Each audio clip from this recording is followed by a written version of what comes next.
The knee joint is very, very important to keep strong and keep mobile. It's something I train every day to make sure it stays fully functional. I'll take you through my knee routine. It's quite simple. There's only about 5 exercises. It's more body weight stuff, and you can actually add certain weights to it too. Once you build up that knee strength and build up that mobility, you can actually increase the difficulty of those exercises once you get to that certain point. We got backwards walking, tibialis raises, calf raises, hamstring curls, and single leg dips. So we'll go through each one by one. I'll explain the significance of each one and how important they actually are. The first one is backwards walking. Now, these are so important for the quads, but also to work the posterior chain of the knee. So I always like to have the treadmill turned off. That way you actually have some resistance going as well. You can do this without a treadmill as well. You can do it outside. It can be anywhere, in the park, on the beach, wherever you want. I like to do it on a treadmill just to keep it nice and simple, but again, it's turned off, back up against the treadmill, a little bit of a compressed stance. Once you've done that, you can step off slowly and you're good to go. So the very next ones that I like to do as well, they're called tibialis raises. It works the tibialis anterior muscle that runs down the shin. Just lift up the toes off the ground. Yeah, you want to make sure that you're doing it in a nice slow paced motion. Don't do any jerky movements. You want to make sure that it's nice and fluid, lifting the toes off the ground. You should feel it just on the outside of the knees running down the shin. You do about a couple sets of these, maybe 8 reps, 3 sets. If you want to increase difficulty, you can go further out from the wall. You can even add some weight onto your legs if you want to as well. Decrease difficulty to make it easier. You can just keep it nice and shallow as well. Next one is pretty similar. You're facing the wall. They're calf raises. Now, these ones can be difficult to start with. If you have quite weak calves, it can be quite difficult to get those higher reps and higher sets going. But you can start with keeping it really simple. A double-legged calf raise. It's much easier. Get on the toes. You get on the toes and you just lift up and down. To make it a bit harder for yourself, what I do is I do single leg calf raise. So you put one leg behind the other and you just lift off on the one. That's what I do. I built up my knees over a long period of time now, so I do most things single leg where I can. But if you're just starting out and you have a fresh injury or a fresh knee pain, you might want to just do double leg to keep it easier. All right, the next part's pretty important. It's hamstrings. Now, quads and the hamstrings, right, you don't want to work one muscle group more than the other, okay?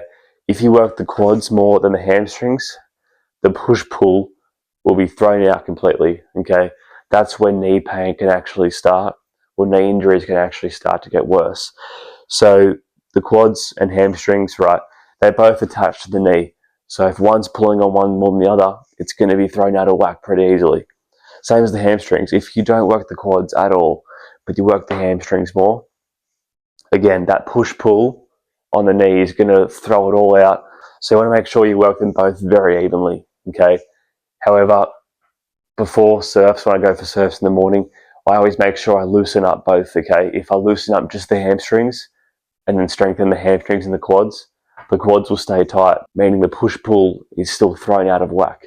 So I make sure I loosen up both and then strengthen both as well. That's very important.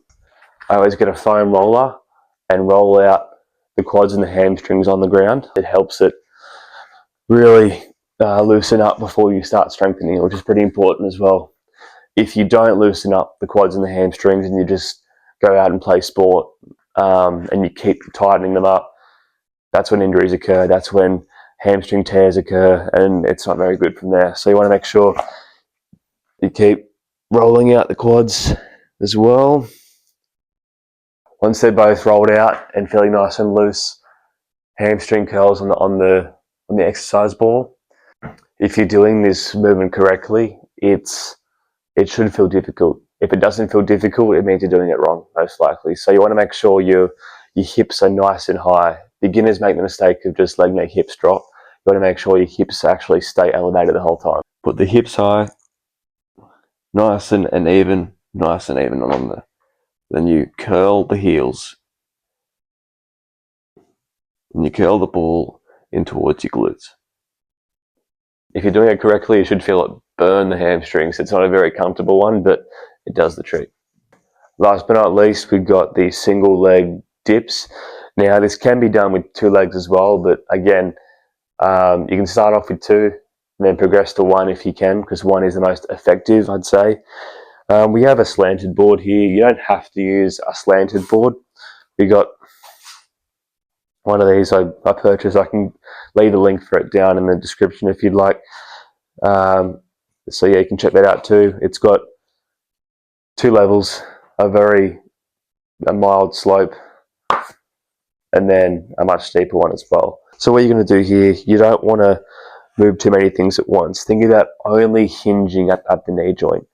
Okay, I've seen people do this and they hinge at the back and they hinge at the hips. Like, just think about only hinge the knee joint. The hips, back, and everything else stays locked in place. You hinge at the knee only. Hips locked, back, core, everything's locked. The knee hinges, yeah. And don't go fully deep just yet. Just start small. I mean, just tiny movements, yeah. Those tiny hinges of the knee joint go a very long way. This position here should be comfortable, right? If you can't sit in this position, it means your knees need work. So you want to make sure you can just sit in this position with your knees fully flexed, just sit here and relatively pain-free. Yeah, that's the level you want to get to, right? Doing all of this can help you get there, but just don't rush it. Take it day by day, improve that range of motion, improve that knee pain, and go from there. But this is the ultimate goal, right? This is the ultimate goal, to be able to stand up and be pain-free and then drop back down and do it all over again. I do this knee workout every single day, probably 3 or 4 times over. We've got every muscle group worked at once. Again, don't work the quads and the hamstrings more than the other. Make sure they both worked evenly and you should be good to go. Backwards walking as well. It doesn't work one muscle group by itself, but it's really good at just strengthening the knee as a whole.